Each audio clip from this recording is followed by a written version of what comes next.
I'm Rear Admiral Sean Buck. I'm the commander of two different commands. I'm the commander of all U.S. naval forces that operate in the Southern Hemisphere, and I'm also the commander of the United States 4th Fleet.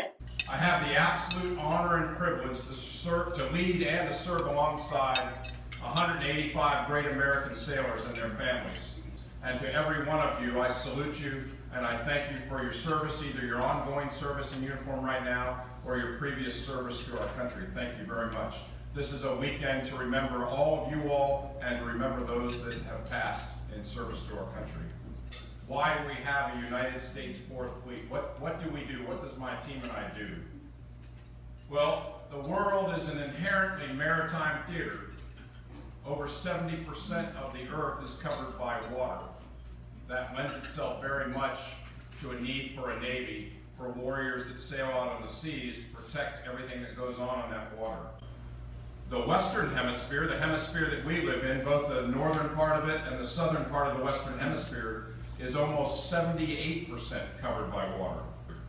That's also a lot of open space, ladies and gentlemen, for two folks to do bad things or wreak havoc. One of those folks is Mother Nature. Mother Nature has a lot of open space to wreak havoc with bad weather, with hurricanes, with volcanoes, with earthquakes.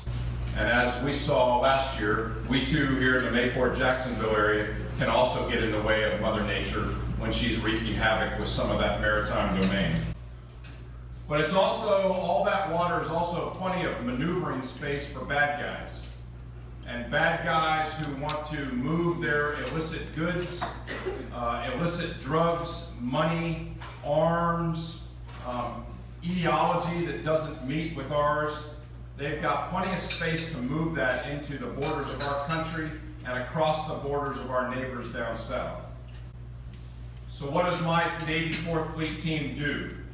Our primary missions, the reason why we're here down south, is to, number one, to defend the southern approaches to our country. So you watch your news every night. There's bad stuff going on out west in the Western Pacific with North Korea, with China, with other things going on out there. There's bad stuff going on if you look east with a resurgent Russia and all that's going on in the Middle East with Syria and Iraq and ISIS. Who's looking south? Who has their eye on the ball looking south to make sure that no bad guys can come up from the south, from South America, from the Caribbean, from Central America, and wreak havoc on our country? The United States 4th Fleet, the United States Navy, all the sailors that serve on Captain Yoder's base, that's what we're all here to do, is to assure you all as citizens of our country and to ensure our leadership that somebody's looking south and making sure that no bad vectors are coming from that direction.